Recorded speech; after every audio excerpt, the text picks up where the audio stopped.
ಜಾಹೀರಾತು, this is one of the tools of PR. Okay, advertising ಏನು ಜಾಹೀರಾತು ಅಂದರೆ ಬರೀ ಪ್ರಾಡಕ್ಟ್ ಅಷ್ಟೇ ಅಲ್ಲ, ಏನೇನಿರುತ್ತೆ ಅದರಲ್ಲಿ, ಏನೇನು ತಿಳಿಯಪಡಿಸ್ತೀರಾ? ಪ್ರೈಸ್, ಪ್ರಾಡಕ್ಟ್ ಕ್ವಾಲಿಟಿ, ಆಮೇಲೆ ಪ್ಲೇಸ್, 4 Ps ಅಂತ ಕರಿತೀವಿ. ಓಕೆ, ಪ್ರಾಡಕ್ಟ್, ಪ್ರೈಸ್, ಪ್ಲೇಸ್ ಮತ್ತು ಪ್ರಮೋಷನ್. ಇದಿಷ್ಟು 4 Ps ಒಂದು ಅಡ್ವರ್ಟೈಸ್ಮೆಂಟ್ ಒಂದು ಏನಿರುತ್ತೆ ಪೀಸ್ ಆಫ್ ಅಡ್ವರ್ಟೈಸ್ಮೆಂಟ್ ಅದರಲ್ಲಿ ಇರುತ್ತೆ. ಉತ್ಪನ್ನ ಇರುತ್ತೆ, ಉತ್ಪನ್ನ ಏನು ಇತರ ಉತ್ಪನ್ನಕ್ಕಿಂತ ಅದು ಹೇಗೆ ವಿಭಿನ್ನವಾಗಿದೆ, ಬಟ್ ಯಾವ ಇತರ ಉತ್ಪನ್ನದ ಹೆಸರು ತೆಗೆಯಲ್ಲ. ಬಟ್ ವಿ ಕ್ಯಾನ್ ಸೇ ಅತ್ಯುತ್ತಮವಾದ ಅಂದರೆ ಇನ್ನೆಲ್ಲದೂ ಬಿದೋಯ್ತು ಅಂತ. ಓಕೆ, ಸೊ ಉತ್ತಮ, ಅತ್ಯುತ್ತಮ, ಬ್ರ್ಯಾಂಡ್ ಪ್ರಮೋಷನ್, ಅವ್ರ ಬ್ರ್ಯಾಂಡ್ದು ಸ್ಪೆಸಿಫಿಕೇಷನ್ಸ್ ಏನಿರುತ್ತೆ ಅದನ್ನು ಹೇಳ್ತಾರೆ. ಜೊತೆಗೆ ಯಾವ ಬೆಲೆಗೆ ಸಿಗ್ತಾ ಇದೆ, ಎಲ್ಲಿ ತೊಗೊಳ್ಬೋದು ಅವರು ಅದನ್ನು ಕೂಡ ಹೇಳ್ತಾರೆ. Product, price, promotion, place. Okay, so ಇದಿಷ್ಟು ಕೂಡ ಒಳಗೊಂಡಂಥ ಒಂದು ಮಾಹಿತಿಯನ್ನು ನಾವು ಜಾಹೀರಾತು ಅಂತ ಹೇಳ್ತೀವಿ. ಸೊ ಜಾಹೀರಾತು ಈಗ ನಾವು ರೇಡಿಯೋನಲ್ಲೂ ಜಾಹೀರಾತು ನೋಡ್ತೀವಿ, ಟೆಲಿವಿಷನಲ್ಲಿ ಜಾಹೀರಾತು ನೋಡ್ತೀವಿ, ನ್ಯೂಸ್ ಪೇಪರಲ್ಲಿ ಜಾಹೀರಾತು ನೋಡ್ತೀವಿ, ರಸ್ತೆನಲ್ಲಿ ಸಿಗ್ನಲ್ಸಲ್ಲೂ ಹೋರ್ಡಿಂಗ್ಸ್ ಇರುತ್ತೆ, ಬಿಲ್ ಬೋರ್ಡ್ಸ್ ಇರುತ್ತೆ, ಸೈನ್ ಬೋರ್ಡ್ಸ್ ಇರುತ್ತೆ ಅಂಗಡಿಗಳ ಮುಂದೆ. ಸೊ ಇವೆಲ್ಲವೂ ಕೂಡ ಜಾಹೀರಾತು. ಜಾಹೀರಾತು ಅಂತಂದರೆ it is a word that is derived from Latin word adverto ಅನ್ನುವಂಥ ಪದದಿಂದ ತಗೊಳ್ಳಲಾಗಿದೆ. ಏನು ಅಡ್ವರ್ಟೋ ಅಂದರೆ ಟು ಮೇಕ್ ನೋ ಅಥವಾ ಟು ಲುಕ್ ಅರೌಂಡ್ ಅಂತ, ಸುತ್ತಮುತ್ತಲು ನೋಡಿ ಅಂತ. ಈಗ ಹಳೆ ಕಾಲದಲ್ಲಿ ಈಗ ಡಂಗೂರ ಸಾರು ಅವ್ರು ಹೇಗೆ ಸಾರ್ತಾರೆ, ಕೇಳ್ರಪ್ಪೋ ಕೇಳಿ ಅಂತ ಸಾರ್ತಾರೆ. ಕೇಳ್ರಪ್ಪೋ ಅಂತಂದರೆ ವಿಲ್ ಅವ್ರ ಕಡೆ ಗಮನ ಕೊಡ್ತೀವಿ, ಕಿವಿ ಕೊಡ್ತೀವಿ, ಕೇಳಿಸ್ಕೊಳ್ತೀವಿ. ಹಾಗೇನೆ ಟು ಲುಕ್ ಅರೌಂಡ್, ಸುತ್ತ ನೋಡುವುದಕ್ಕೆ ನಾವು ಅಡ್ವರ್ಟೋ ಅಂತ ಲ್ಯಾಟಿನಲ್ಲಿ ಕರೀತಾರೆ. ಸೊ ಕನ್ನಡ ಟ್ರಾನ್ಸ್ಲೇಷನ್ ಜಾಹೀರಾತು ಅನ್ನುವುದನ್ನು ನಾವು ಜಾಹೀರ್ ಅನ್ನುವಂಥ ಒಂದು ಅರಾಬಿಕ್ ಪದದಿಂದ ತಗೊಳ್ಳಲಾಗಿದೆ. ಜಾಹೀರ್ ಅಂದರೆ ಟು ಪಬ್ಲಿಸೈಸ್, ಪ್ರಚಾರಪಡಿಸೋದು, ಜನರಿಗೆ ಗೊತ್ತುಪಡಿಸೋದು. ಇದನ್ನು ಜಾಹೀರ್ ಅಂದರೆ ಜಾಹೀರಾತು ಅಂತ ಕರಿತೀವಿ. ಸೊ ಜಾಹೀರಾತು ಅನ್ನುವಂಥದ್ದು ಯಾವುದೇ ಒಂದು ವ್ಯಾಪಾರ ಅಥವಾ ಉದ್ದಿಮೆ ಅಥವಾ ವ್ಯವಹಾರದ ಚಟುವಟಿಕೆಯಲ್ಲಿ ಬೆನ್ನೆಲುಬಾಗಿ ನಿಂತಿದೆ. ಇಂದು ಜಾಹೀರಾತಿಲ್ಲದೆ ಯಾವುದೇ ವ್ಯವಹಾರ, ಸರಕು ಅಥವಾ ಉತ್ಪನ್ನ ಅಥವಾ ಸೇವೆ ಚಾಲನೆಗೆ ಬರೋದಾಗಲಿ ಅಥವಾ ಚಾಲ್ತಿಯಲ್ಲಿ ಇರೋದಾಗಲಿ ಸಾಧ್ಯ ಇಲ್ಲ. ಜಾಹೀರಾತಿಲ್ಲದೆ ದೀರ್ಘಕಾಲದವರೆಗೆ ಸರ್ವೈವ್ ಆಗೋದು ತುಂಬ ಕಷ್ಟ ಸಾಧ್ಯವಾಗಿದೆ. ಸೊ ಜಾಹೀರಾತು ಬೇಕೇ ಬೇಕು. ಸೊ ಜಾಹೀರಾತು ಅಂದರೆ ಏನು ಅಂತಂದರೆ it is a non personal communication ಅಂತ ಕರಿತೀವಿ. ಏನು ನಾನ್ ಪರ್ಸನಲ್ ಅಂದರೆ, ಪರ್ಸನಲ್ ಕಮ್ಯುನಿಕೇಷನ್ ಅಂದರೆ ನೇರವಾಗಿ ಮುಖಾಮುಖಿ ಹೇಳ್ಬೋದು. ಜಾಹೀರಾತು ಅಂದರೆ non personal communication through media, through any mass communication channel ಅಥವಾ through any other channel, through any means ನಾವು ಅದನ್ನು ಸಂವಹನ ನಡೆಸಿದ್ರೆ, ಅದರ ಬಗ್ಗೆ ವಿಚಾರವನ್ನು ಕಲ್ಪಿಸಿದ್ರೆ ಅದನ್ನು non personal communication of new products and services. ಜಾಹೀರಾತು ಅನ್ನೋದು ಪ್ರಾಯೋಜಿತಗೊಂಡಿರುತ್ತೆ, ಸ್ಪಾನ್ಸರ್ಡ್ ಅಂತ ಕರಿತೀವಿ ಅಲ್ವಾ. ಈಗ ಕೆನರಾ ಬ್ಯಾಂಕ್ ಅರ್ಪಿಸುವ ಎದೆ ತುಂಬಿ ಹಾಡುವೆನು ಕೇಳಿದಿರಲ್ಲ. ಸೊ ಅದೇನು, Canara bank has sponsored that programme. Okay, so usually ಜಾಹೀರಾತು ಅನ್ನುವಂಥದ್ದು ಪ್ರಾಯೋಜಿತಗೊಂಡಿರುತ್ತೆ, ಯಾರಾದರೂ ಅದಕ್ಕೆ ಸ್ಪಾನ್ಸರ್ ಮಾಡಿರ್ತಾರೆ. ಓಕೆನಾ. So it is an art as well as science. ಹೇಗೆ ಜಾಹೀರಾತು ಅನ್ನೋದು ಒಂದು ಕಲೆಯೂ ಹೌದು ಮತ್ತು ವಿಜ್ಞಾನವೂ ಹೌದು ಅಂತ ಹೇಳ್ತಾರೆ. ಹೇಗೆ?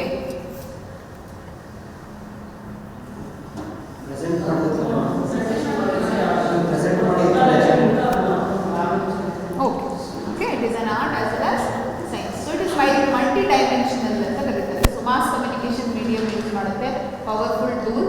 It is a main link of finance ಅಂತ. It's a multi dimension. How advertisement is multidimensional ಅಂದರೆ it involves communication, it involves mass communication, it also gives job opportunities to people, but it is a powerful tool. It can, it has the power to build an image of a company or brand or service. So it is multidimensional. The advertisement or advertising is the backbone of economic activities in business, even in media. So ಯಾವುದೇ ಒಂದು ಸರಕು ಅಥವಾ ಸೇವೆ ಅಥವಾ ಉತ್ಪನ್ನ ಅಥವಾ ಸಂಸ್ಥೆ ಅಥವಾ ಒಂದು ಆರ್ಗನೈಸೇಷನ್, ಕಂಪನಿ ಏನು ತಗೊಳ್ತೀವೋ ಎಲ್ಲದಕ್ಕೂ ಕೂಡ ಜಾಹೀರಾತು ಅನ್ನುವುದು ಬೆನ್ನೆಲುಬಾಗಿದೆ, ಬ್ಯಾಕ್ ಬೋನ್ ಆಗಿದೆ. ಸೊ ಜಾಹೀರಾತಿಲ್ಲದೆ ಇಂದು ಯಾವುದೇ ವ್ಯಾಪಾರಗಳಾಗಲಿ ಅಥವಾ ಉದ್ದಿಮೆ ಆಗಲಿ ದೀರ್ಘಾವಧಿಯವರೆಗೆ ಉಳಿಯೋದಕ್ಕೆ ಸಾಧ್ಯ ಇಲ್ಲ. So it provides job opportunities and it has the qualities to persuade and win hearts of people. ಹೌದಾ, ಜನಗಳ ಮನವೊಲಿಸುವ ಕೆಲಸ ಮಾಡುತ್ತೆ, ಜನರ ಮನಸ್ಸನ್ನು ಗೆಲ್ಲುತ್ತೆ. ಹೌದಾ ಹೌದಾ, ಜನರ ಮನವೊಲಿಸುತ್ತೆ ಅಲ್ವಾ? ಎರಡು ತಗೊಂಡ್ರೆ ಒಂದು ಫ್ರೀ. ಈಗಲೇ ತಗೊಳ್ಳಿ, ಬೇಗ ತ್ವರೆ ಮಾಡಿ, ಸ್ಟಾಕ್ಸ್ ಇರೋ ತನಕ ಮಾತ್ರ, ಜಾಸ್ತಿ ದಿವಸ ಬರೋದು.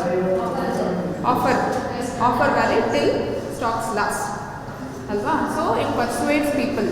ಆಮೇಲೆ ಈವನ್ ಥ್ರೂ ವಿಜುವಲೈಸೇಷನ್, ಈಗ ಒಂದು ಮನೆ ಒರೆಸೋದು ಒಂದು ಡಾಮೆಕ್ಸ್, ಮನೆ ಒರೆಸೋದು ಒಂದು ಪ್ರಾಡಕ್ಟು, ಅದಕ್ಕೇ ಎಷ್ಟು ಚೆನ್ನಾಗಿ ತೋರಿಸ್ತಾರೆ ಅಂದರೆ people believe the power of spoken word ಅಂತ ಹೇಳ್ತಾರೆ. ಆ ಮಾತಿಗೆ ಅಷ್ಟು ಶಕ್ತಿ ಇರುತ್ತೆ ಅಂತ. ನಾವೇನು ಮಾತಾಡ್ತೀವಿ ಅದಕ್ಕಷ್ಟು ಪವರ್ ಇರುತ್ತೆ, ನಾವೇನು ಹೇಳ್ತೀವಿ ಅಷ್ಟು ಪವರ್ ಇರುತ್ತೆ ಅಂತ. Because people believe what is heard, people believe what is shown.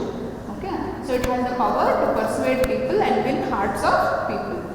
So advertisement ಅಂದರೆ it has to be accurate in information ಅಂತ. ಸೊ ಸುಮ್ಮನೆ ಏನೋ ಹೇಳೋಕ್ಕಾಗಲ್ಲ. ಇಲ್ಲಿ ನಾವು ಕೇವಲ 5 ರೂಪಾಯಿಗೆ 40 ರೂಪಾಯಿ ಕೇಳಿದ್ರೆ ಇನ್ನೊಂದ್ಸಲ ಬರಲ್ಲ ಯಾರು.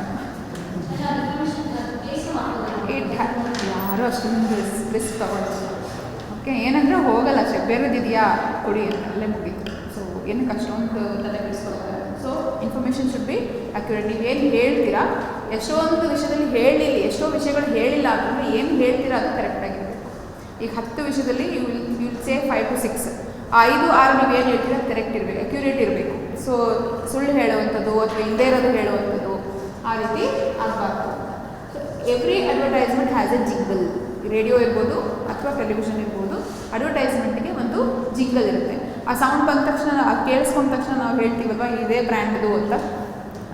ಒಂದು ಬಜಾಜ್ದು ಒಂದು ಅಡ್ವರ್ಟೈಸ್ಮೆಂಟ್ ಇತ್ತಲ್ಲ, ಬಜಾಜ್ ಸ್ಕೂಟರ್ದು, ಸಿಟಿ ವಿಸಿಲ್ ಫ್ಲೋ ಮಾಡೋದು ಮ್ಯೂಸಿಕ್ ಇತ್ತು. ಸೊ ಎಲ್ಲ ಪ್ರತಿಯೊಂದು ಅಡ್ವರ್ಟೈಸ್ಮೆಂಟ್ಗೂ ಒಂದು ಜಿಂಗಲ್ ಇರುತ್ತೆ. ಏನಕ್ಕೆ ಅಂದರೆ people can remember that for long time. ಪ್ರತಿಯೊಂದು ಅಡ್ವರ್ಟೈಸ್ಮೆಂಟ್ಗೂ ಒಂದು ಜಿಂಗಲ್ ಇರುತ್ತೆ. ಯಾವಾಗ ಜಿಂಗಲ್ ಕೊಡ್ತೀವಿ, ಮ್ಯೂಸಿಕ್ ಕೊಡ್ತೀವಿ, it will also be entertaining and people remember that for longer time. So ಆ ರಿಕಾಲಿಂಗ್ ಕೆಪಾಸಿಟಿ ಏನಿರುತ್ತೆ, ರಿಕಾಲ್ ಮಾಡ್ಕೊಳ್ಳೋದಕ್ಕೂ ಪ್ರಾಡಕ್ಟ್ ರಿಕಾಲಿಂಗ್ ಅಂತ ಕರೀತಾರೆ, ರಿಸರ್ಚ್ ಎಲ್ಲ ಆಗುತ್ತೆ. ಸೊ ಅದನ್ನು ನೆನಪಿಸ್ಕೊಳ್ಳೋದಕ್ಕೂ ಆ ಉತ್ಪನ್ನವನ್ನು ಈ ಜಿಂಗಲ್ ಸಹಾಯ ಮಾಡುತ್ತೆ. So it advertising creates brand image and works towards retaining it for long. So ಪ್ರತಿಯೊಂದು ಹಿಂದೂಸ್ತಾನ್ ಯೂನಿಲಿವರ್ ಆಗಿದೆ ಈಗ, ಮುಂಚೆ ಪ್ರಾಕ್ಟರ್ ಆ್ಯಂಡ್ ಗ್ಯಾಂಬಲ್ ಅಂತ ಬರ್ತಾಯಿತ್ತು. ಸೊ ಅದೆಲ್ಲ ಜಸ್ಟ್ ಇಮೇಜ್ ಬಂದು ಹೋಗೋದಷ್ಟೇ. ಆ ಇಮೇಜ್ ನೋಡಿದ್ರೆ ಇದು ಈ ಬ್ರ್ಯಾಂಡು ಅಂತ ಗುರುತಿಸೋರು ಜನ ಅಲ್ವಾ, ಗುರುತಿಸ್ತಾರೆ. So that is the capacity of advertising. So ಫ್ರೀಕ್ವೆಂಟಾಗಿ ಇಮೇಜಸ್ ಕಣ್ಮುಂದೆ ಬಂದಾಗ ಆ ಬ್ರ್ಯಾಂಡ್ದು ಇಮೇಜು, ಛಾಪು ಏನಿದೆ ಅದು ಜನರ ಮನಸ್ಸಿನಲ್ಲಿ ಉಳಿಯುತ್ತೆ. ಎಷ್ಟು ಕಾಲದವರೆಗೆ ಜನರ ಮನಸ್ಸಿನಲ್ಲಿ ಆ ಬ್ರ್ಯಾಂಡ್ ಇಮೇಜ್ ಉಳ್ಕೊಳ್ಳೋದಕ್ಕೆ ಸಾಧ್ಯನೋ, people will get back to that product. Okay, so that is why advertising is used. So history of advertising ಹೇಗೆ ಬಂತು? ಇದೇನು ಹೊಸ ಕಾನ್ಸೆಪ್ಟ್ ಏನಲ್ಲ ಅಡ್ವರ್ಟೈಸಿಂಗ್ ಅನ್ನೋದು. ಈ ಟಾಮ್ ಮಾಡೋದು, ಡಂಗೂರ ಸಾರೋದು, ಇವೆಲ್ಲವೂ ಕೂಡ ಅಡ್ವರ್ಟೈಸ್ಮೆಂಟೇ. That was during those days. So even ರಾಜ ಮಹಾರಾಜರು ಎಡಿಕ್ಟ್ಸ್ ಅಥವಾ ಏನಾದರೂ ಶಾಸನಗಳೆಲ್ಲ ಮಾಡ್ತಾಯಿದ್ರು. ಅಲ್ಲಲ್ಲಿ ಜನರಿಗೆ ತಿಳಿಯಪಡಿಸೋದಕ್ಕೆ ಕೆತ್ತನೆಗಳನ್ನು ಮಾಡುವ ಮೂಲಕ ಕೊಡ್ತಾಯಿದ್ರು. ಸೊ ಅವರ ಆಯಾ ಕಾಲಕ್ಕೆ ಏನು ಹೊಸ ಯೋಜನೆಗಳು, ಹೊಸ ಏನಂತೀವಿ ಪ್ಲ್ಯಾನ್ ಅಥವಾ ಸ್ಕೀಮ್ಸ್ ಬರ್ತಾಯಿತ್ತೋ, ರಾಜರು ಮಹಾರಾಜರು ಕೂಡ ಜನರಿಗೆ ತಲುಪಿಸುವ ನಿಟ್ಟಿನಲ್ಲಿ ಈ ರೀತಿ ಕೆಲಸಗಳನ್ನು ಕೈಗೊಂಡಿದ್ರು, ಜಾಹೀರಾತು ಅನ್ನುವಂಥದ್ದನ್ನು. ಈಗ ನಾವು ನೋಡ್ತಾ ಇರುವಂಥ ಜಾಹೀರಾತು ಏನಿದೆ ಅದು 18th century ಇಂಡಸ್ಟ್ರಿಯಲ್ ರೆವಲ್ಯೂಷನ್ ನಂತರ ಅಲ್ಲಿಂದ ಮಾಡ್ತಾ ಇರೋದು. ಸೊ ಹಾಟ್ ಕ್ರಾಸ್ ಬನ್ಸ್ ಏನು ರೈಮ್ಸ್ ಇದೆ ಚಿಕ್ಕ ಮಕ್ಕಳಿಗೆ, that is also an advertisement. That person is calling people to buy the hot buns. Is also explaining how the buns are, ಎಷ್ಟು ರೂಪಾಯಿಗೆ ಸಿಗ್ತಾ, ಎಷ್ಟು ದುಡ್ಡಿಗೆ ಸಿಗ್ತಾ ಇದೆ ಅಂತಲೂ ಹೇಳ್ತಾ ಇದೆ. This is nothing but advertisement. So advertisement is not a recent concept, it's an old concept itself, but the modern advertising what you are seeing is from 18th century industrial revolution. So after 18th century industrial revolution in Europe and America, it led to vast production of goods and services, especially goods. ತುಂಬ huge ಅಮೌಂಟಲ್ಲಿ ಉತ್ಪನ್ನಗಳನ್ನು ತಯಾರು ಮಾಡಲಾಯಿತು, ನಿರ್ಮಾಣ ಮಾಡಲಾಯಿತು. ಈಗ ತಯಾರಾದಮೇಲೆ ಅದನ್ನು ಮಾರಾಟ ಮಾಡಬೇಕಲ್ಲ. ಸೊ ಮಾರಾಟ ಮಾಡಬೇಕು ಅಂದಾಗ ಏನು ಮಾಡಿದ್ರು, merchants of the ships harbours they prepared handouts, ಕರಪತ್ರಗಳನ್ನು ಮಾಡ್ತಾರೆ. ದೊಡ್ಡ ದೊಡ್ಡ ಶಿಪ್ ಕಂಟೈನರ್ಗಳಲ್ಲಿ ಗೂಡ್ಸ್ ಇರುತ್ತೆ, ಶಿಪ್ಪಲ್ಲಿ ಗೂಡ್ಸ್ ಇರುತ್ತೆ, ಅದನ್ನು they have to sell, they have to send it off. ಅದನ್ನು ತೊಗೊಳ್ಬೇಕು ಅಂತಂದರೆ ಅವ್ರು ಹೇಳಬೇಕಲ್ಲ, ಪ್ರತಿಯೊಂದನ್ನು ತೆಗೆದು ಹೇಳೋಕ್ಕಾಗಲ್ಲ. ಸೊ ಸೊ ನಮ್ಮ ಗುಡ್ಸ್ ಇಷ್ಟು ಚೆನ್ನಾಗಿದೆ ಅಷ್ಟು ಚೆನ್ನಾಗಿದೆ, ಎಲ್ಲೂ ನೀವು ನೋಡಿರೋಕ್ಕೆ ಸಾಧ್ಯ ಇಲ್ಲ, ಇಷ್ಟು ಕಡಿಮೆ ಬೆಲೆಗೆ ನಾವು ಕೊಡ್ತಾ ಇದ್ದೀವಿ. ಸೊ ಇದನ್ನು ಮಾರ್ಕೆಟಿಂಗ್ ಮಾಡೋದಕ್ಕೆ ಹೇಳೋದಕ್ಕೆ ಅದನ್ನು ಹೇಳ್ತಾ ಕರಪತ್ರಗಳನ್ನ ಹೊರಡಿಸ್ತಾರೆ. ಸೊ ಕರಪತ್ರಗಳನ್ನ ಏನೇನಿರುತ್ತೆ ಅಂದರೆ the information about their product, price, they also explain how their goods was better compared to others. So ಇಲ್ಲಿಂದ ಶುರುವಾಗುತ್ತೆ. So the idea gave excellent results. ಅವರ ವ್ಯಾಪಾರ ವೃದ್ಧಿಯಾಗೋದಕ್ಕೆ ಶುರುವಾಗುತ್ತೆ. ಸೊ ಅಡ್ವರ್ಟೈಸ್ಮೆಂಟ್ ಅನ್ನೋದು ಮಾಧ್ಯಮ ಬೆಳೆದಂತೆ ಬೆಳ್ಕೊಂಡು ಬಂದಿದೆ. ಸೊ ಪುಸ್ತಕ ಪಬ್ಲಿಷ್ ಮಾಡುವಾಗ, ಪ್ರಿಂಟ್ ಮೀಡಿಯಾ ಇರುವಾಗ, ನ್ಯೂಸ್ ಪೇಪರ್ ಇರುವಾಗ ಹೇಗೆ ಕೇವಲ ಕರಪತ್ರಗಳು ಅಥವಾ ಒಂದು ಕೇವಲ ಮಾಹಿತಿಯ ಮೂಲಕ ಕೇವಲ ವಾಕ್ಯಗಳಲ್ಲಿತ್ತು ಪ್ರಿಂಟ್ ಮೀಡಿಯಾ, ರೇಡಿಯೋ ಬಂದಾಗ ಅದು ದನಿ ಆಯಿತು, ದನಿಯ ಜೊತೆಗೆ ಒಂದು ಜಿಂಗಲ್ಲು ಕೂಡ ಬಂತು, ಟೆಲಿವಿಷನ್ ಬಂದಾಗ ಪ್ರಾಡಕ್ಟನ್ನು ತೋರಿಸಿ ಪ್ರಾಡಕ್ಟ್ ಡೆಮೋ ಕೂಡ ಕೊಡೋದಕ್ಕೆ ಸ್ಟಾರ್ಟ್ ಮಾಡಿದ್ರು.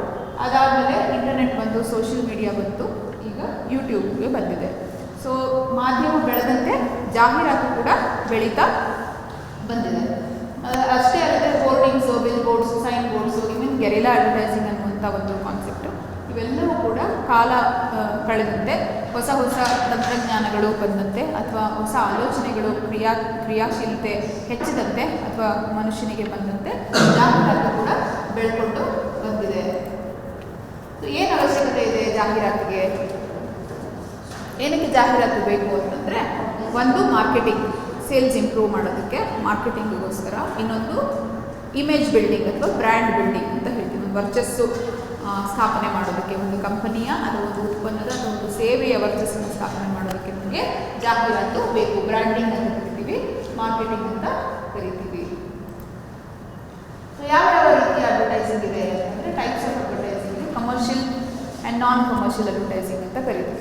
ಸೊ ಕಮರ್ಷಿಯಲ್ ಅಡ್ವರ್ಟೈಸಿಂಗ್, ನಾನ್ ಕಮರ್ಷಿಯಲ್ ಅಡ್ವರ್ಟೈಸಿಂಗ್ ಅಂದರೆ ಅದು ಸರ್ಕಾರದಿಂದನೂ ಬರ್ಬೋದು. ನಾನ್ ಕಮರ್ಷಿಯಲ್ ಅಡ್ವರ್ಟೈಸಿಂಗ್, ಈಗ ಸರ್ಕಾರದವರು ವೇಕೆನ್ಸೀಸ್ ಇದೆ ಅಂತ ನೋಟಿಫಿಕೇಷನ್ಸ್ ಕೊಡ್ತಾರೆ. ಈಗ ಸಿವಿಲ್ ಸರ್ವಿಸಸ್ ನೋಟಿಫಿಕೇಷನ್ಸ್ ಆಗುತ್ತೆ, SDA FDA ನೋಟಿಫಿಕೇಷನ್ಸ್ ಆಗುತ್ತೆ. ಸೊ ವೇಕೆನ್ಸೀಸ್ ನೋಟಿಫಿಕೇಷನ್ಸು, ಟೆಂಡರ್ ಕರೆಯುವಂಥದ್ದು, ಇದೆಲ್ಲ ನಾನ್ ಕಮರ್ಷಿಯಲ್ ಅಡ್ವರ್ಟೈಸ್ಮೆಂಟ್ಗೆ ಬರುತ್ತೆ, ಸರ್ಕಾರದ ಮೂಲಕನೂ ಬರುತ್ತೆ. ಹಾಗೆ ಸಾಕಷ್ಟು ಪ್ರೈವೇಟ್ ಕಂಪನಿಗಳು ಕೂಡ ನಾನ್ ಕಮರ್ಷಿಯಲ್ ಅಡ್ವರ್ಟೈಸ್ಮೆಂಟ್ಸ್ ಅಂದರೆ ಅದನ್ನು ನಾವು ಪಬ್ಲಿಕ್ ಸರ್ವಿಸ್ ಅಡ್ವರ್ಟೈಸ್ಮೆಂಟ್ ಅಂತಲೂ ಕರಿತೀವಿ. ಸಾರ್ವಜನಿಕ ಸೇವೆಯಲ್ಲಿ ಕೊಡುವಂಥ ಜಾಹೀರಾತು, ಅದಕ್ಕೆ ಯಾವುದೇ ಲಾಭದ ಉದ್ದೇಶ ಇರೋದಿಲ್ಲ. ಜೊತೆಗೆ ಈ ನಾನ್ ಕಮರ್ಷಿಯಲ್ ಅಡ್ವರ್ಟೈಸ್ಮೆಂಟ್ಸಲ್ಲಿ ಕೇವಲ ವೇಕೆನ್ಸೀಸು ಅಥವಾ ನಾನು ಆಗಲೇ ಹೇಳಿದಾಗೆ ಟೆಂಡರ್ಸ್ ಅಷ್ಟೇ ಅಲ್ಲದೆ, ಈವನ್ ಧಾರ್ಮಿಕ ಕ್ಷೇತ್ರ, ಧಾರ್ಮಿಕ ವಲಯದವರು ಜಾಹೀರಾತು ಕೊಡ್ಬೋದು, ರಾಜಕಾರಣಿಗಳು ಜಾಹೀರಾತು ಕೊಡ್ಬೋದು, ಅಂದರೆ ಓಟ್ ಕೇಳ್ಬೋದು, ಚಂದ ಕೇಳ್ಬೋದು, ಚಾರಿಟಬಲ್ ಟ್ರಸ್ಟ್ ಅವರು ಅಡ್ವರ್ಟೈಸ್ಮೆಂಟ್ ಕೊಡ್ಬೋದು. ಸೊ ಇದನ್ನೆಲ್ಲ ನಾವು ನಾನ್ ಕಮರ್ಷಿಯಲ್ ಅಡ್ವರ್ಟೈಸ್ಮೆಂಟ್ಗೆ ಸೇರಿಸ್ತೀವಿ. ಕಮರ್ಷಿಯಲ್ ಅಡ್ವರ್ಟೈಸ್ಮೆಂಟ್ ಅಂತಂದರೆ ಬಿಸ್ನೆಸ್ ಅಡ್ವರ್ಟೈಸ್ಮೆಂಟ್ಗಳು ಆಗ್ತವೆ. ಬಿಸ್ನೆಸ್ ಅಡ್ವರ್ಟೈಸ್ಮೆಂಟ್ ಕೇವಲ ಪ್ರಾಡಕ್ಟ್ ಅಡ್ವರ್ಟೈಸ್ಮೆಂಟ್ ಅಷ್ಟೇ ಅಲ್ಲ, ಪ್ರಾಡಕ್ಟ್ ಅಡ್ವರ್ಟೈಸ್ಮೆಂಟ್ ಅಷ್ಟೇ ಅಲ್ಲದೆ ಇಮೇಜ್ ಇನ್ಸ್ಟಿಟ್ಯೂಷನಲ್ ಅಡ್ವರ್ಟೈಸಿಂಗ್ ಅಂತ ಕರಿತೀವಿ. ಇನ್ಸ್ಟಿಟ್ಯೂಷನಲ್ ಅಡ್ವರ್ಟೈಸಿಂಗ್ ಅಂದರೆ ಕಂಪನಿಯ ಒಂದು ವರ್ಚಸ್ಸನ್ನು ವೃದ್ಧಿಸುವಂಥ ಒಂದು ಇದು.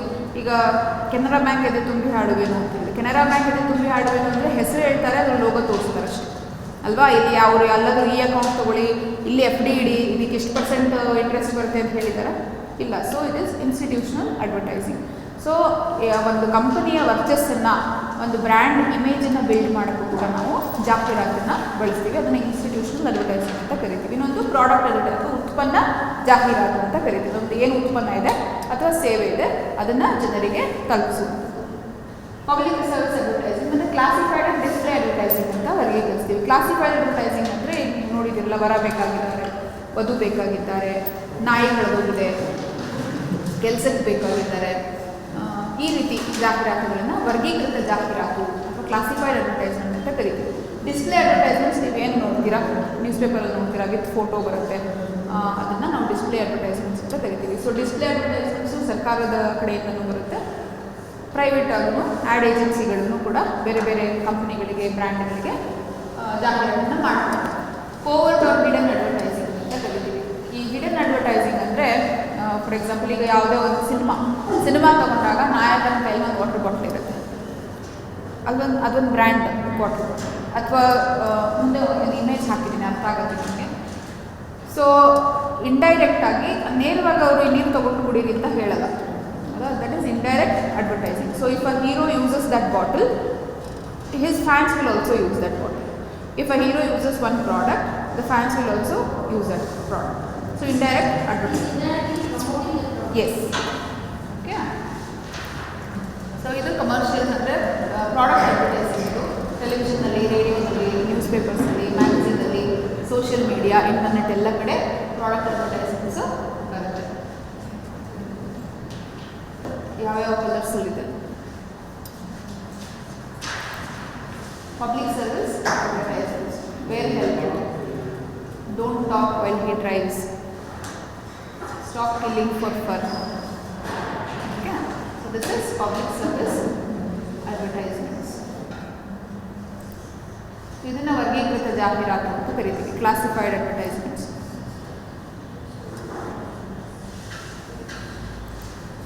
This is covert advertising. Example for private sector which has been given for non-commercial purpose.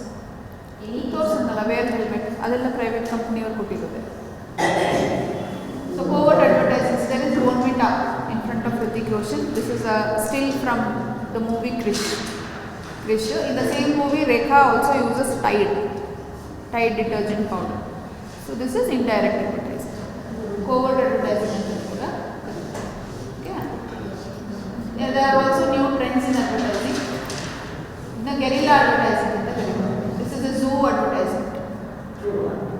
Zoo ಬಸ್ಸಲ್ಲಿ ಬಸ್ಗೆ ಪೇಂಟ್ ಮಾಡಿರೋದಂತ. ಝೂದು ಅದು ಅಡ್ವರ್ಟೈಸ್ಮೆಂಟು. ಇದು ಪೇಂಟ್ ಕಂಪನಿದು ಅಡ್ವರ್ಟೈಸ್ಮೆಂಟ್. ಸೊ ನಮ್ಮ ಪಕ್ಕನೇ ಬಸ್ ಹೋದರೆ ಹೆಂಗಾಗುತ್ತಲ್ಲ. This is guerrilla advertising. So ಈಗ ಇತ್ತೀಚೆಗೆ ಯೂಟ್ಯೂಬಲ್ಲಿ ಅಡ್ವರ್ಟೈಸ್ಮೆಂಟ್ಸ್ ಬರ್ತಾ ಇದೆ. So advertisements in YouTube is a platform where you watch videos ಅಲ್ಲ, ಎಸ್ಪೆಷಲಿ. ಸೊ ವೀಡಿಯೋಸ್ ಜನ ಫ್ರೀಯಾಗಿ ಆರಾಮಾಗಿರುವಾಗ ಯೂಟ್ಯೂಬ್ ಓಪನ್ ಮಾಡ್ತಾರೆ. ಈಗ ರೀಲ್ಸು ಬಂದಿದೆ, ಜಸ್ಟ್ 15 ಸೆಕೆಂಡ್ಸ್, 10 ಸೆಕೆಂಡ್ಸ್, 6 ಸೆಕೆಂಡ್ಸಲ್ಲಿ ಎಷ್ಟು ಸಾಧ್ಯ ಅಷ್ಟು ಮಾಹಿತಿ ಕೊಡುವಂಥದ್ದು. But still YouTube videos are special because ಅದು ಅಡ್ವರ್ಟೈಸ್ಮೆಂಟ್ ಅಂತಲೇ ಗೊತ್ತಾಗಲ್ಲ ಎಷ್ಟೋ ಸಲ. And it is also entertaining. I will show one or two advertisements.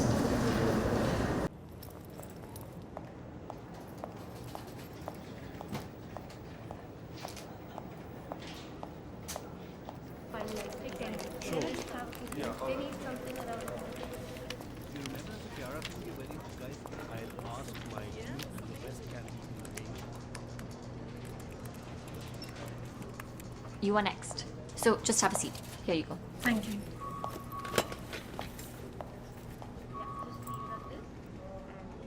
Paratha खाओगी? ले लो, घर का है, अच्छा है, ट्राई करो. अचार के साथ ले लो. अच्छा है. लास्ट राउंड है तुम्हारा. बहुत इंटरव्यूज हो रहे हैं. क्या पूछते हैं? शादी को कितना टाइम हुआ, हस्बैंड क्या करता है, फैमिली कब प्लान कर रहे हो. लड़कियों से यही सब पूछते हैं. सीवी नहीं देखते? पहली जॉब है? नहीं, नोटिस पीरियड पे हूँ. हाँ.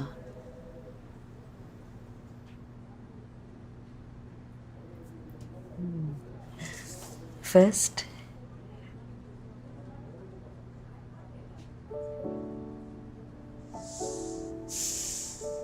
इसीलिए नोटिस. बैठा कर रखते हैं सारा दिन, काम ही नहीं देते. वो बोले इससे पहले मैंने रिजाइन कर लिया.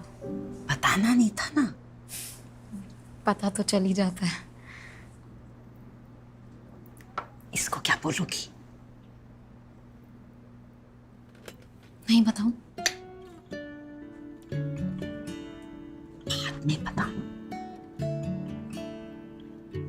हाँ, 6-7 महीने तो काम कर ही सकती हूँ. घर पे थोड़ी बैठूंगी.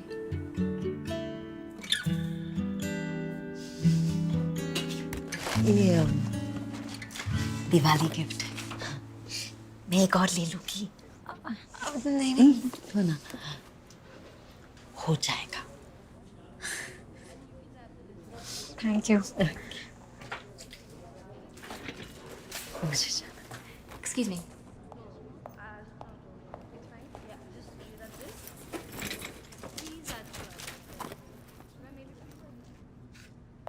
So, how did it go? The interview?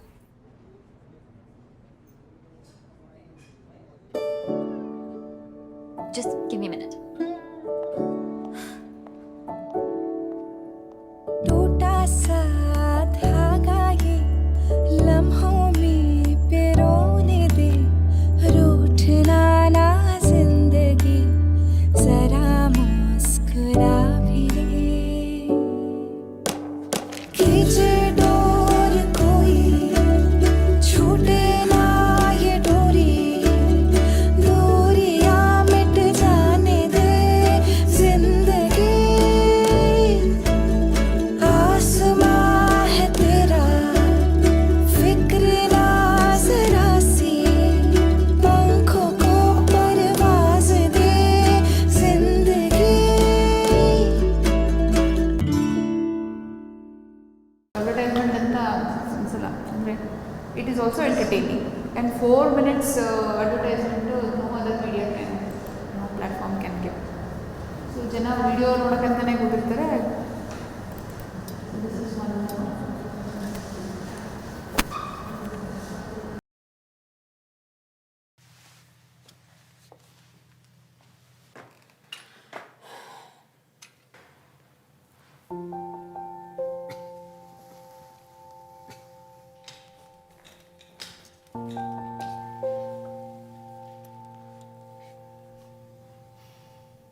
तीन दिन से कह रही हूँ इस दाल से इसका कुछ नहीं होने वाला। मेरी दाल के 2 चम्मच पिलाने दे। और मैं भी आपको 3 दिन से कह रही हूँ दादी कि बाहर का खाना अलाउड नहीं है। ये घर का है।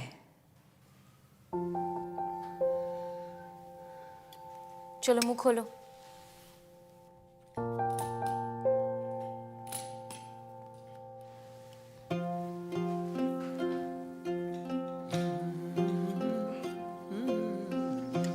तेनू पता है पुत्र, बचपन में जब क्रिकेट खेल के भूखा प्यासा आता था ना, मेरी दाल की 6 कटोरियां पी जाता था। अच्छा हाँ, आज 2 चम्मच तो पिलाने दे। दादी,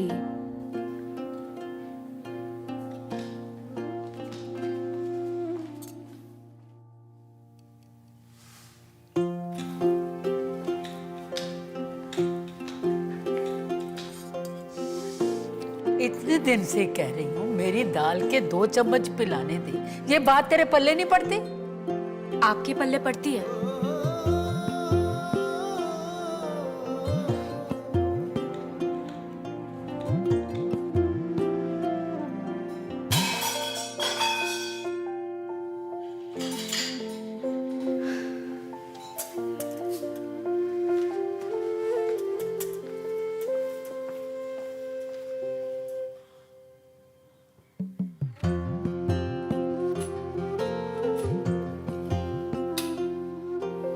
एक बात बताऊं, बड़ी सोहनी लग रही है तू।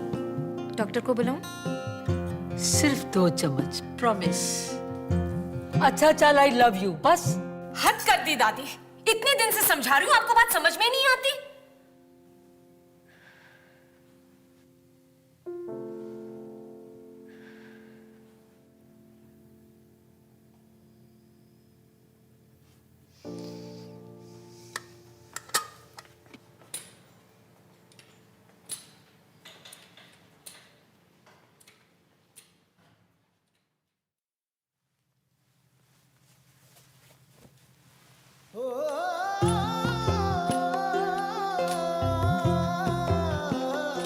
क्या मजाक है दादी? ओए, आंखें बड़ी बड़ी मत कर, बर्थडे है इसका, ये तो तेरे लिए लाई हूँ। ले।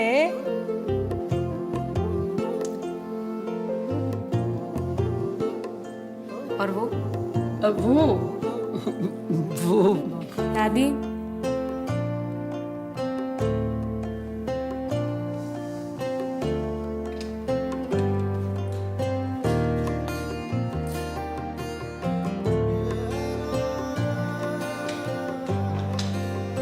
गुड मॉर्निंग दादी।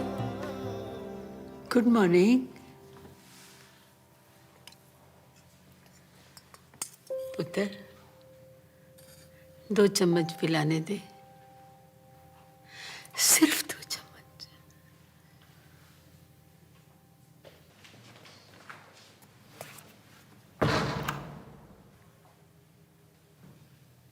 पिला दो।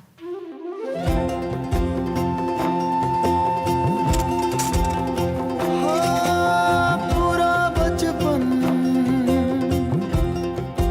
जुबां पे रख लिया, तेरी आँच का उतरा जो मैंने चख लिया। पूरा बचपन जुबां पे रख लिया, तेरी आँच का उतरा जो मैंने चख लिया।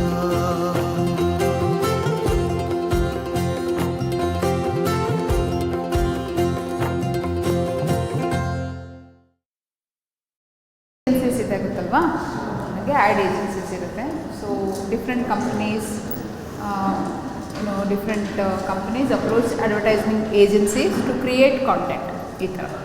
ಸೊ ಕಾಂಟೆಂಟ್ ಕ್ರಿಯೇಟ್ ಮಾಡೋಕ್ಕೆ ದೇ ಅಪ್ರೋಚ್ ಆ್ಯಂಡ್ ಅಡ್ವರ್ಟೈಸಿಂಗ್ ಏಜೆನ್ಸೀಸಲ್ಲಿ ಕಾಂಟೆಂಟ್ ಕ್ರಿಯೇಟ್ ಆಗುತ್ತೆ. They also buy space in newspapers or print media and time in electronic media, radio ಅಥವಾ television. So it depends on what product I want to sell. So ಈಗ ನಂದು ಯಾವ ಉತ್ಪನ್ನ ಇದೆ ಅದು ಯಾರಿಗೆ, so any product for that matter the target audience is important. If I should place the media in the media, ನಾನು ಯಾವ ಮಾಧ್ಯಮ ಆರಿಸ್ಕೊಳ್ಬೇಕು ಅಂತ ಅಂದರೆ, ಈಗ ಯೂತ್ ಅಂದರೆ where are the youth right ನಾವು ಜಾಸ್ತಿ ಯಾವ ಮಾಧ್ಯಮ ಫಾಲೋ ಮಾಡ್ತಾರೆ, ಯಾವ ಮಾಧ್ಯಮದಲ್ಲಿ ಇದ್ದಾರೆ ಯೂತ್, ಎಷ್ಟೊತ್ತಿಗೆ ಇರ್ತಾರೆ, what is the peak time.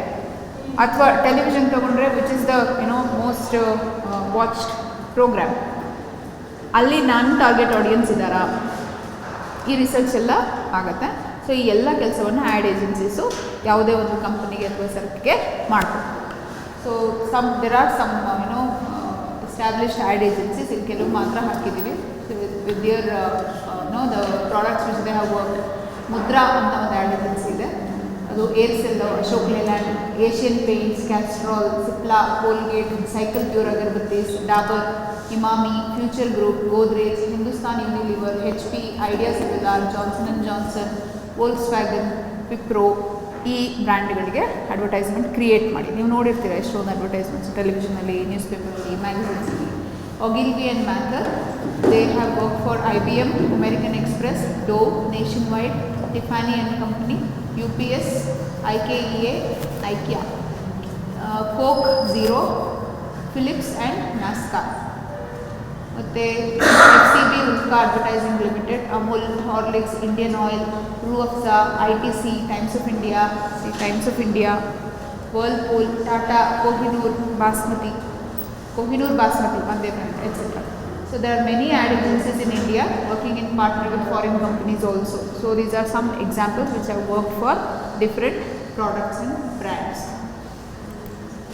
So organizational structure of an ad agency. ಒಂದು ಆ್ಯಡ್ ಏಜೆನ್ಸಿನಲ್ಲಿ ಹೇಗಿರುತ್ತೆ ಸ್ಟ್ರಕ್ಚರು, ಏನೇನು ಅವಕಾಶಗಳಿರುತ್ತೆ ಅಂತ. ಸೊ ಕ್ರಿಯೇಟಿವ್ ಡಿಪಾರ್ಟ್ಮೆಂಟ್ ಅಂತ ಇರುತ್ತೆ, ಅಥವಾ ಏನಂತೀವಿ ಆರ್ಟ್ ಡಿಪಾರ್ಟ್ಮೆಂಟ್ ಅಂತ ಇರುತ್ತೆ. This is the space where all the creative work takes place. So ಇಂಪಾರ್ಟೆಂಟಾಗಿ ಸೆಕ್ಷನ್ಸ್ ಇದೆ: marketing strategy, advertising, public relations. ಮತ್ತು ಅಡ್ವರ್ಟೈಸಿಂಗ್ ಬಂದರೆ ಡೈರೆಕ್ಟು, ಡಿಜಿಟಲ್ಲು ಎರಡೂ ಇರುತ್ತೆ. ಅಥವಾ ಏನಂತೀವಿ ಮೀಡಿಯಾ ಬೈಯಿಂಗ್ ಅಂತ ಕರಿತೀವಿ. Media buying media relations, public ರಿಲೇಷನ್ಸಲ್ಲಿ ಆಗುತ್ತೆ. So all these sections have to work in coordination with each other if they have to complete that one particular advertising launch. So marketing strategy departmentally they will devise a strategy and first to customer bartare. Customer andre any product owner or the company owner or on behalf of him any person can come from that company. They will give specifications. Nandi product ide, I have devised this, I have manufactured this product for such and such aged people for this purpose. ಏನು purpose ಇದೆ, ಏನು specification ಇದೆ, ಏನು ಪ್ರೈಸಿಗೆ ಕೊಡ್ತಾ ಇದ್ದಾರೆ, ಯಾವಾಗಿಂದ available ಇರುತ್ತೆ, ಎಲ್ಲ ಡೀಟೇಲ್ಸು ನಾನು ಹೇಳಬೇಕಾಗತ್ತೆ ಅಡ್ವರ್ಟೈಸಿಂಗ್ ಕಂಪನಿಗೆ. And I should also give some samples so that they experience and they come out with content. So ಒಂದು ಕ್ರಿಯೇಟಿವ್ ಡಿಪಾರ್ಟ್ಮೆಂಟಲ್ಲಿ ಫಸ್ಟು ಆ್ಯಡ್ ಕಾಪಿ ಅಂತ ರೆಡಿ ಆಗುತ್ತೆ. ಆ್ಯಡ್ ಕಾಪಿನಲ್ಲಿ ಅಡ್ವರ್ಟೈಸಿಂಗ್ ಏನೇನು ಡೀಟೇಲ್ಸ್ ಕೊಟ್ಟಿರ್ತಾರೆ ಅಡ್ವರ್ಟೈಸ್ಮೆಂಟಿಗೆ ಎಲ್ಲ ಡೀಟೇಲ್ಸನ್ನು ಒಳಗೊಂಡಂತೆ ಒಂದು ಕಂಟೆಂಟು, ಒಂದು ಸ್ಟೋರಿ ರೆಡಿ ಆಗುತ್ತೆ. ಆ ಸ್ಟೋರಿಗೆ again art department people will develop it further. ಅದು ಯಾವ ಮಾಧ್ಯಮಕ್ಕೆ ಹೋಗಬೇಕು ಅನ್ನೋದ್ರ ಮೇಲೆ ಡಿಪೆಂಡ್ ಆಗುತ್ತೆ. ಈಗ YouTube channel it is 5 minutes story ಬೇಕು, ಅದಕ್ಕೆ 5 minutes ಸ್ಕ್ರೀನ್ ಪ್ಲೇ ಬೇಕು. ಅದಕ್ಕೆ ಟೆಲಿವಿಷನ್ ಆದರೆ up to 20 seconds. There also we have to give a setting, characters ಇರ್ತಾರೆ, there has to be a scene ಅಥವಾ ಇನ್ನೊಂದು ಒಂದು ಸೀಕ್ವೆನ್ಸ್ ಇರುತ್ತೆ. ಆ ಪ್ರಾಡಕ್ಟ್ ಡೆಮೋ ಆಗಬೇಕು, ಜೊತೆಗೆ ಮಾತು ಇರಬೇಕು. ಇದಿಷ್ಟು ವರ್ಕೌಟ್ ಮಾಡುವಂಥದ್ದು ಕ್ರಿಯೇಟಿವ್ ಡಿಪಾರ್ಟ್ಮೆಂಟ್ ಆ್ಯಂಡ್ ಆರ್ಟ್ ಡಿಪಾರ್ಟ್ಮೆಂಟಲ್ಲಿ. ಆ್ಯಂಡ್ ಇದೆಲ್ಲ ರೆಕಾರ್ಡಿಂಗ್ ಆದಮೇಲೆ ಮೀಡಿಯಾ ರಿಲೇಷನ್ಸ್ ಅವರು they will see by time from the electronic media, especially radio ಇದ್ರೆ ರೇಡಿಯೋ, ಟೆಲಿವಿಷನ್ ಇದ್ರೆ television. Once again it depends on the target audience. ಎಲ್ಲಿ ಆ ಪ್ರಾಡಕ್ಟ್ಗೆ ಯಾರಿಗೆ ಉದ್ದೇಶ ಇರುತ್ತೆ ಅಂದರೆ whom should that product reach, where that audience are, what time will that audience be using that particular media. So ಇದನ್ನೆಲ್ಲ ನೋಡಿಕೊಂಡು they buy time or space in the media and then it is given to advertisement. So ಅದರಲ್ಲೂ ರಿಪಿಟೇಷನ್ಸ್ಗೆ cost ಬೇರೆ ಇರುತ್ತೆ. ಈಗ back to back advertisement ಬರುತ್ತೆ, ನೋಡಿದಿರಲ್ಲ, ಒಂದೇ advertisement ಬರುತ್ತೆ, ಅದಾದಮೇಲೆ ಇನ್ನೊಂದು ಸಲ ಬರುತ್ತೆ. So all these are intentionally worked out. So ಅವರು ಇಂಟೆನ್ಷನಲ್ ಆಗಿ ವರ್ಕೌಟ್ ಮಾಡಿರ್ತಾರೆ. And for that also it will be they have they would have been charged, ಅದಕ್ಕೂ ಚಾರ್ಜ್ ಮಾಡಿರ್ತಾರೆ. ಸೊ ಈ ಎಲ್ಲ ಕೆಲಸ ಆಗುವಂಥದ್ದು ಇಲ್ಲಿ. ಸೊ ಎಸ್ಪೆಷಲಿ ಈ creative department, design, media relations, ಇಲ್ಲಿ ಸಾಕಷ್ಟು ಕೆಲಸ ಆಗುತ್ತೆ. ಈ ನಾವು ಹೇಗೆ ಪತ್ರಿಕೆ ಸಂಸ್ಥಾ ರಚನೆಯನ್ನು ನಾವು ನೋಡಿದ್ವೋ, ಹೇಗೆ ಡಿಫ್ರೆಂಟ್ ಸೆಕ್ಷನ್ಸ್ ಇರುತ್ತೋ, editorial committee, business section, circulation department ಅಂತ ಹೇಗಿರುತ್ತೋ, ಹಾಗೆಯೇ ಅಡ್ವರ್ಟೈಸಿಂಗ್ ಏಜೆನ್ಸಿನಲ್ಲೂ ಕೂಡ ಡಿಫ್ರೆಂಟ್ ಡಿಪಾರ್ಟ್ಮೆಂಟ್ಸ್ ಇರುತ್ತೆ. It depends on the size of the advertising agency. ಸಣ್ಣದಿದ್ದರೆ ಅಲ್ಲಿ ಆಲ್ಮೋಸ್ಟ್ ಮಲ್ಟಿ ಟಾಸ್ಕಿಂಗ್ ಇರುತ್ತೆ. ದೊಡ್ಡ ಕಂಪನಿ ಆದಷ್ಟು ಕ್ರಿಯೇಟಿವ್ ಡಿಪಾರ್ಟ್ಮೆಂಟಲ್ಲಿ ಆ್ಯಡ್ ಕಾಪಿ ರೈಟರ್ಸ್ ಅಂತ ಬೇಕಾಗಿರ್ತಾರೆ. ಅಲ್ಲಿ ಕೂಡ ಅಡ್ವರ್ಟೈಸಿಂಗ್ ಓದಿರುವಂಥವ್ರು, ಕ್ರಿಯೇಟಿವ್ ಆಗಿರುವಂಥವ್ರು, ಅವರಿಗೆ ಅವಕಾಶಗಳು ಇದ್ದಾವೆ. ಅದು ಬಿಟ್ಟರೆ ಅಕೌಂಟೆನ್ಸಿ ಡಿಪಾರ್ಟ್ಮೆಂಟು ಸಪೋರ್ಟ್ ಸೆಕ್ಷನ್ ಅಂತ ಇರುತ್ತೆ. They will look after all the human resource facilities ಮತ್ತು IT ಅಥವಾ ಏನು ವ್ಯವಸ್ಥೆ ಬೇಕಾಗಿರುತ್ತೆ, ಇನ್ಫ್ರಾಸ್ಟ್ರಕ್ಚರ್ ಬೇಕಾಗಿರುತ್ತೆ, ಅದನ್ನು ಅವರು ಪೂರೈಸ್ಕೊಳ್ತಾರೆ. ಇವರೆಲ್ಲರಿಗೂ ಮೇಲೆ CEO ಅಂತ ಒಬ್ಬರು ಇರ್ತಾರೆ. ಸೊ ಕಾಪಿ ಡಿಪಾರ್ಟ್ಮೆಂಟಲ್ಲಿ ಏನಾಗುತ್ತೆ, what does this copy department do? People in this copy department prepare an attractive copy of advertisement. First story ready ಆಗುತ್ತೆ. ಸ್ಟಾಫ್ ಇನ್ಕ್ಲೂಡ್ಸ್, ಈ ಕಾಪಿ ಡಿಪಾರ್ಟ್ಮೆಂಟಲ್ಲಿ ಕಾಪಿ ರೈಟರ್ಸ್ ಅಂತ ಇರ್ತಾರೆ, ಕಾಪಿ ಸೂಪರ್ವೈಸರ್ಸ್ ಇರ್ತಾರೆ, ಮತ್ತು head of the copy department is copy chief ಅಂತ ಬರ್ತಾರೆ. So this is the largest department in ad agency. And ಈ ಕಾಪಿ ಡಿಪಾರ್ಟ್ಮೆಂಟ್ ಅಂತ ಕೆಲವರು ಹೆಸರು ಕೊಟ್ಟರೆ, ಇನ್ನು ಕೆಲವರು ಕ್ರಿಯೇಟಿವ್ ಡಿಪಾರ್ಟ್ಮೆಂಟ್ ಅಂತಲೂ ಕರೀತಾರೆ. So just the name is different in different agencies. So art ಡಿಪಾರ್ಟ್ಮೆಂಟಲ್ಲಿ ಏನಾಗುತ್ತೆ ಅಂದರೆ, it is uses the power of creativity to make appealing the agreeable and agreeable ads. ಅಂದರೆ ಏನು ಕಾಪಿ ರೆಡಿ ಇರುತ್ತೆ ಅದಕ್ಕೆ ಅವರು ಫರ್ದರ್ ಅದಕ್ಕೆ ಏನು ಡೆವಲಪ್ ಮಾಡಬೇಕು ಅದನ್ನು ಮಾಡ್ತಾರೆ. It uses the principles of real art to guidance to present a product. It transforms the ad message to self communicating imagery. Prepares visuals and layouts for press advertisement. It also makes painted bulletins, posters, car cards, illustrations, slogans, etc. Art director ಅನ್ನುವಂಥವರು ಈ ಡಿಪಾರ್ಟ್ಮೆಂಟ್ಗೆ head ಆಗಿರ್ತಾರೆ. Some agencies also outsource art related work to freelance artist. ಎಲ್ಲ advertising ಏಜೆನ್ಸಿಗಳಲ್ಲೂ ಎಲ್ಲರೂ ಇಟ್ಕೊಳ್ಳೋದು, ಕೆಲವರು outsourcing ಕೊಡ್ತಾರೆ, ಫ್ರೀಲಾನ್ಸ್ಗಳ ಕೈಲೂ ಮಾಡಿಸ್ಕೊಳ್ತಾರೆ. So it depends on the structure and size of the ad agency, how much human resources involved and how many sections are operating. So ಇಂಪಾರ್ಟೆಂಟಾಗಿ ಕ್ರಿಯೇಟಿವ್ ಡಿಪಾರ್ಟ್ಮೆಂಟ್, ಆರ್ಟ್ ಡಿಪಾರ್ಟ್ಮೆಂಟ್ ಬಂದು they will develop in do the major work of advertising. So ನಾನು ಮೊನ್ನೆ ಮಾತಾಡಿದ್ವಿ, advertising standard council of India ಅಂತ ಇದೆ. So it was establish in 1985. It's a self-regulatory voluntary organization. It's not a government organization. It's a voluntary organization. Ad ಏಜೆನ್ಸಿಗಳು ಎಲ್ಲರೂ ಒಟ್ಟಿಗೆ ಸೇರಿ ಮಾಡಿಕೊಂಡಿರುವಂಥ ಒಂದು ಗವರ್ನಿಂಗ್ ಒಂದು ಸೆಲ್ಫ್ ರೆಗ್ಯುಲೇಟರಿ ಬಾಡಿ ಇದು. It's a non government body. What is the mission or vision of it ಅಂದರೆ, it is committed to protect the interest of consumers. ನನ್ನ ಜಾಹೀರಾತು, ನನ್ನ ಉತ್ಪನ್ನವನ್ನು ನಾನು ಮಾರಾಟ ಮಾಡಬೇಕು, ನನ್ನ ಸರಕು ಅಥವಾ ಸೇವೆಯನ್ನು ಮಾರಾಟ ಮಾಡಬೇಕು ಅಂತ ನಾನು ಮನಸ್ಸಿಗೆ ಬಂದಂತೆ ಸಂದೇಶಗಳು ಕೊಡೋದಕ್ಕಾಗೋದಿಲ್ಲ, ಇಷ್ಟ ಬಂದಂತೆ ನಾನು ಏನಂತೀವಿ ಮೆಸೇಜನ್ನು ಕನ್ವೆ ಮಾಡೋಕ್ಕಾಗಲ್ಲ. So I have to protect the interest of consumers also. So it ensures that advertisements are legal, decent, honest, truthful and safe. Okay, so ನಾನು ಏನು ಜಾಹೀರಾತು ಕೊಡ್ತೀನೋ ಅದು ಲೀಗಲ್ ಆಗಿರಬೇಕು, ಡೀಸೆಂಟ್ ಆಗಿರಬೇಕು, ಮತ್ತು ನಿಜ ಸತ್ಯ ಏನಿರುತ್ತೆ ಅಕ್ಯುರೇಟ್ ಇನ್ಫಾರ್ಮೇಷನನ್ನು ಕೊಡಬೇಕು, ಮತ್ತು ಇನ್ನೊಬ್ಬರಿಗೆ ಹಾನಿಯನ್ನು ಉಂಟು ಮಾಡಬಾರ್ದು. It also seeks fairness and competition. ಒಂದೇ ಉತ್ಪನ್ನದ ಹಲವಾರು ಅಂದರೆ ಒಂದೇ ಒಂದು ಏನಂತೀವಿ, ಈಗ ಸೋಪ್ ಅಂತ ತೊಗೊಂಡ್ರೆ ಹಲವಾರು ಬ್ರ್ಯಾಂಡ್ ಇದೆ, ಯಾವುದೇ ಮೊಬೈಲ್ ಫೋನ್ ತೊಗೊಂಡ್ರೂ ಸಾಕಷ್ಟು ಬ್ರ್ಯಾಂಡ್ಗಳಿದೆ. ನಾನು ಬದುಕೋದಕ್ಕೋಸ್ಕರ ಇನ್ನೊಬ್ಬರನ್ನು ತುಳಿಯುವ ಕೆಲಸ ಮಾಡಬಾರ್ದು. ಅದ್ರ ಬದಲು ಏನು ಕಾಂಪಿಟೇಷನ್ ಇದೆ ಅದು ಹೆಲ್ದಿ ಕಾಂಪಿಟೇಷನ್ ಇರಬೇಕು, ಫೇರ್ನೆಸ್ ಇರಬೇಕು ಅಂತ ಒಂದು ಗುರಿಯನ್ನು ಉದ್ದೇಶವನ್ನು ಕೂಡ ಇಟ್ಕೊಂಡಿದೆ. So ASCI looks into complaints across all media, print, TV, radio, hoardings, SMS, emailers, internet ಅಥವಾ website, product packaging, brochures, promotional material, point of sale material, ಯಾವುದೇ ಜಾಹೀರಾತಿಗೆ ಸಂಬಂಧಪಟ್ಟಂಥ ಒಂದು ಸಂದೇಶ ಯಾವುದೇ ಪ್ಲ್ಯಾಟ್ಫಾರ್ಮಲ್ಲಿ ಹೋದ್ರೂ ಅದರಲ್ಲಿ ಏನಾದರೂ ಕಂಪ್ಲೇಂಟ್ಸ್ ಇದ್ದರೆ ರೈಸ್ ಮಾಡಿದ್ರೆ ಅದನ್ನು ಕಂಪ್ಲೇಂಟ್ಸಿಗೆ ಅಡ್ರೆಸ್ ಮಾಡುವ ಕೆಲಸವನ್ನು ASCI ಮಾಡ್ತಾ ಬಂದಿದೆ. Advertising is the blood of any media business. ಬರೀ ಮೀಡಿಯಾ ಬಿಸ್ನೆಸ್ ಅಷ್ಟೇ ಅಲ್ಲ, ಯಾವುದೇ ಕಂಪ್ನಿ ಅಥವಾ ಸರಕು ದೀರ್ಘಾವಧಿಯವರೆಗೆ ಇರಬೇಕು ಅಂದರೆ ಅದು ಜಾಹೀರಾತನ್ನು ಅವಲಂಬಿಸಿರುತ್ತೆ. ಮಾಧ್ಯಮಗಳಿಗೂ ಕೂಡ ಜಾಹೀರಾತು ಒಂದು ಏನಂತೀವಿ, it is the blood for any media also. So it's a major source of revenue for media. It's a bridge between manufacturers and consumers. Like any media, this also informs, educates and entertains in its own unique way. ಜಾಹೀರಾತುಗಳು ಕೂಡ ಜನರಿಗೆ ಮಾಹಿತಿ ನೀಡೋದು, ಶಿಕ್ಷಣವನ್ನು ನೀಡೋದು ಮತ್ತು ಮನೋರಂಜನೆಯನ್ನು ನೀಡುವ ಕೆಲಸವನ್ನು ಇತರ ಮಾಧ್ಯಮಗಳಂತೆಯೇ ಮಾಡಿಕೊಂಡು ಬರ್ತಾ ಇದೆ. ನಿಮಗೆ ಬರುತ್ತಲ್ಲ ಸ್ಟಡಿ ಮೆಟೀರಿಯಲ್ ಬರುತ್ತೆ, ನಿಮ್ಮ ಸ್ಟೂಡೆಂಟ್ ಆ್ಯಪಲ್ಲಿ ನೋಟ್ಸಿಗೆ ಅಪ್ಲೋಡ್ ಮಾಡಿದ್ದಾರೆ, ಅಲ್ಲಿ ಡೌನ್ಲೋಡ್ ಮಾಡ್ಕೊಂಡು ಸಾಫ್ಟ್ ಕಾಪಿ ರೆಫರ್ ಮಾಡ್ತಾರೆ, ಹಾರ್ಡ್ ಕಾಪಿ ಸಿಗೋ ತನಕ.